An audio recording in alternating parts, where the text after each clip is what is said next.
Good morning. Good morning. Thank you very much for allowing me some time to sort of provide a brief update on the events that transpired with regard to the release of our sexually violent predator, Williams Stephenson, into Placer County. First, I'd like to sincerely thank, number one, our entire community. It was an incredible showing last week at the community housing meeting.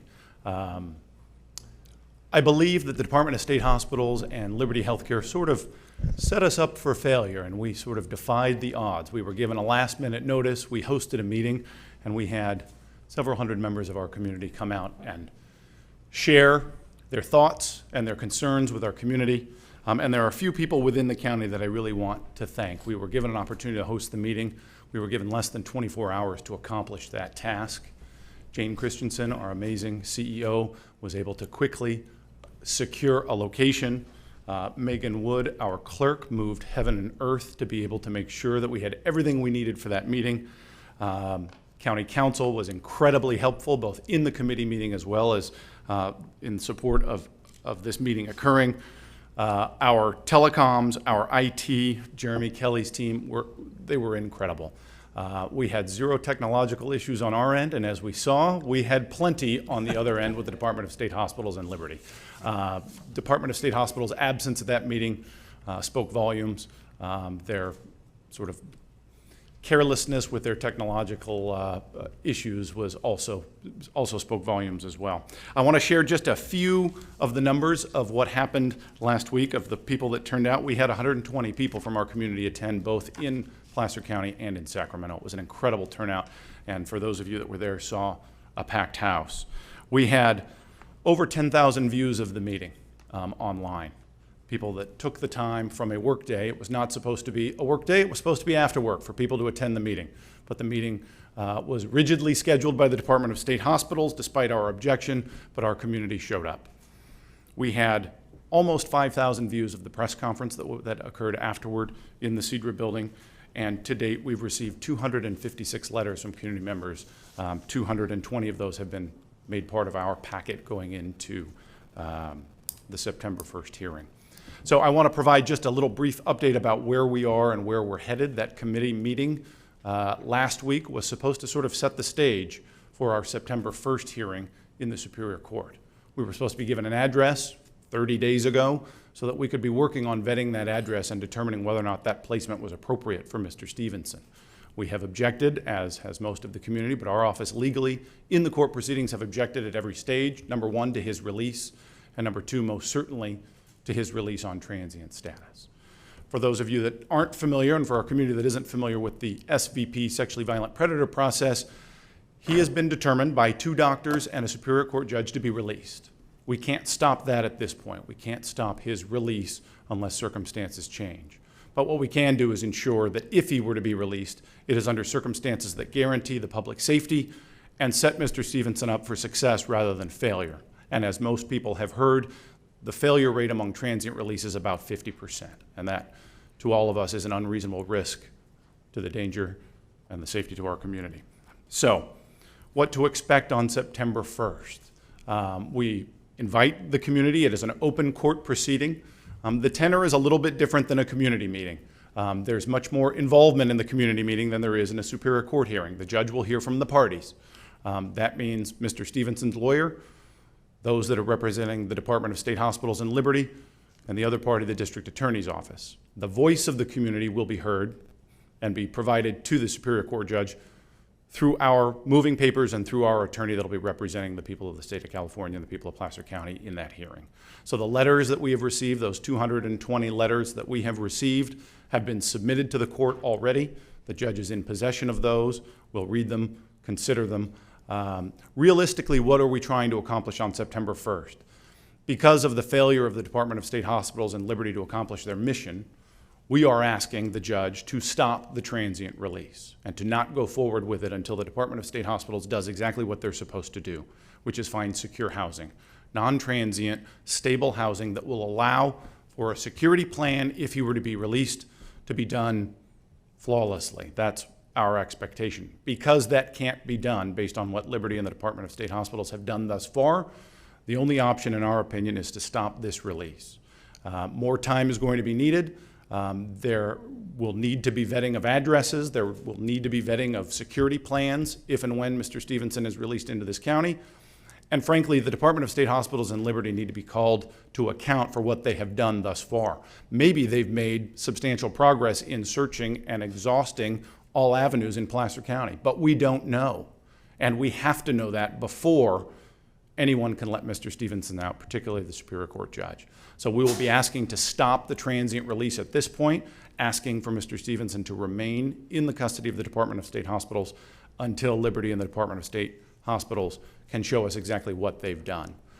The law, as many of you that were at the hearing last week heard me during the question and answer period, the law changed as of January 1, and it changed the way in which sexually violent predators can be moved to other counties. Obviously, no one wants them in their community, but it has to be a fit. And if he doesn't fit in Placer County, then we need other alternatives. But the law to do that has gotten a little more stringent and requires much more involvement of both the district attorney's office, the sheriff's office, county council. We have to have active participation in the housing process, even though simultaneously we are objecting to his release in the first place. So it puts us in a little bit of a contradictory position, but we will follow the law. We have, our representative has been actively participating in the process. They've just received no information. So my goal, our hope on September 1st is the court will require more time, will not release Mr. Stephenson, and we'll probably set it for another, hopefully, status conference where the judge can hear from Liberty and the Department of State Hospitals as to what their activity has been thus far and what they see going forward. We will continue to keep our community advised every step of the way, both through social media and through direct communications with our board and with our community. But that's our expectation, that's our hope, that we will not be dealing with the release of Mr. Stephenson on September 1st, given the violation of the notice requirements and, frankly, the lack of any sort of substantial movement in the right direction from the Department of State Hospitals and Liberty. So I'm happy to answer any questions related to the SBP process that anyone might have. And again, I thank you for the opportunity to give us an opportunity to thank the community. It really was inspiring. We were told by some people that host these meetings that there's never really much turnout to these meetings. And I think we certainly proved them wrong, and we proved the resilience and passion on the part of our community members to keep our community the wonderful and beautiful place it is, and a safe place to live and raise our families. So thank you very much for the opportunity today, and I'm happy to answer any questions. Thank you, Morgan. Before I open it up to the board, I just want to thank you for holding the State Department of Hospitals accountable for their actions, and particularly for informing the members of the community just exactly how this process works and how we got here. And you answered so many questions, so that was really, really apparent, your passion and your leadership on this issue.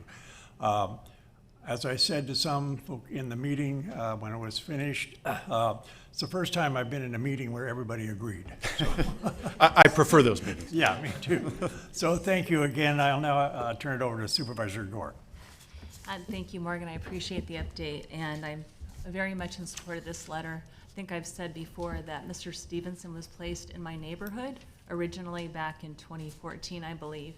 And the one thing I did notice is that because the residents knew who he was and where he lived, there were eyes on. And every resident in our neighborhood knew who he was, and we were able to make sure that nothing happened, right? And there was plenty of uncomfortableness and fear in my neighborhood because of his past actions, but people had eyes on, and a transient status is just unacceptable in our community, because at least if people know where sexual predators live, then they're aware that people are watching, right? And we did not have problems with him in our neighborhood, and I don't want to see him have problems in any neighborhood, right? So I want to make sure that we know where he is released to, and I think that's so important that you and your team have been advocating, at least in that venue, right, and in that vein. So thank you so much, and I'm behind your efforts 100%. Well, thank you, and I appreciate the board's drafting of that letter. You hit all of the right points and echoed sort of what our arguments have been, and it is so refreshing to have the support of the board behind us in this effort, and I think it gives it some momentum and credibility behind our message. So I very much appreciate your efforts. Thank you. Supervisor Landon. Thank you, Morgan. We just appreciate you so much, and I am fully in support of this letter, and I just wanted to express that I really appreciate your proactive communication and involvement on social media to make people aware. And also I'm very looking forward to Assemblyman Patterson's new legislation that he's bringing forward, and I'm glad that you're partnering with him on that to hopefully help fix this issue so it's not a concern in the future. So thank you so much. Thank you. I appreciate it. And Assemblymember Patterson wasted no time. He introduced a bill to prevent transient release, and we are in full support of it as it will now make its way through the legislative process. So thank you. Supervisor Jones. Good morning, Morgan. Thank you so much for your representation. I also sent another letter of my own additionally because I wanted to give a voice to the women that are served by Stand Up Placer who have suffered at the hands of people like this man. I know about 20 years ago we had a sexual offender that bought a big house in our neighborhood about 3 houses down, and the neighbors were so upset about it they protested in the streets, and eventually he sold his house and he moved. But no one wants to have this living in their neighborhood next door or anywhere, and so I'm in fully support of you as well. And thank you so much for leading the march. Well, I appreciate that, and thank you for bringing up that point regarding Stand Up Placer. And as you saw at the meeting last week, there were a number of people who shared some of their experiences and sort of how triggering and upsetting just talking about this subject really is. And it takes immense bravery and courage to share your experiences, particularly to help solve a greater good. So it was much appreciated. Thank you. Supervisor Gustafson.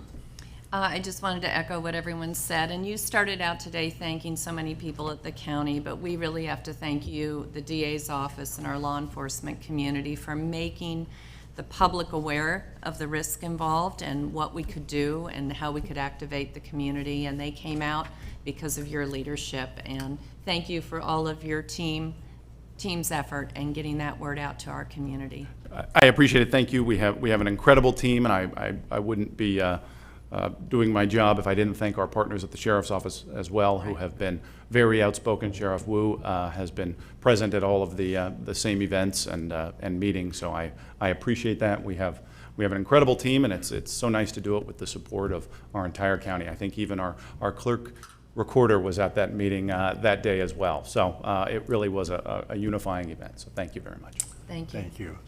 I'm going to read this letter that we're going to send to Judge Horst. Let's read it into the record.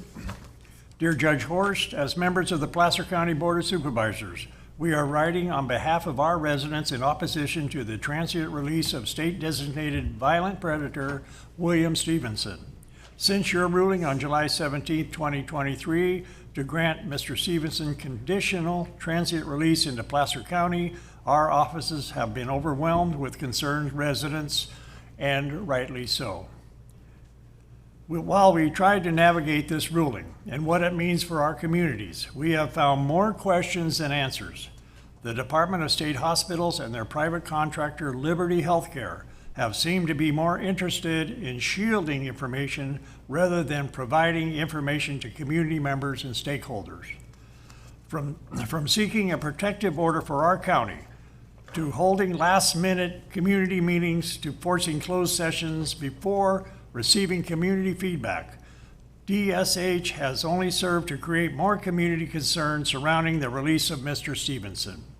They also have taken every opportunity to remind community members this process started due to your ruling, not their inability to find housing. For the record, Mr. Stephenson has no place in Placer County. He has proven time and time again that he cannot be successful. With that in mind, he unequivocally does not have a place as a transient release in Placer County. Not only does transient release have a 50% failure rate, we also do not believe our county broadband infrastructure can support the 24-hour supervision Liberty Healthcare is promising our residents. while we know the law dictates his imminent release, we are also of the belief that policymakers were not envisioning transient release as an option during the creation of the SVP program in 1996. As we seek legislation clarifications to this question, we are asking that you reconsider transient release for Mr. Stephenson. When it comes to the safety of our residents, this consideration should be of the highest priority. And sincerely, it'll be signed by me. Thank you. And I'll take a motion to, I'll open up to public comment first before we approve this. Is there anyone from the public wish to address the board on this item? Is there anyone online? I see none, Chair. There is none? Okay. All righty, then I'll ask, I'll move to approve. And All I'll right. second. okay, it's been moved by Supervisor Jones, seconded by Supervisor Gire to approve this letter to the Judge Horst. All those in favor, please say aye. Aye. Thank you very much, Morgan. Thank you all very All much. right, Nice to thanks see for you. the hard work you do.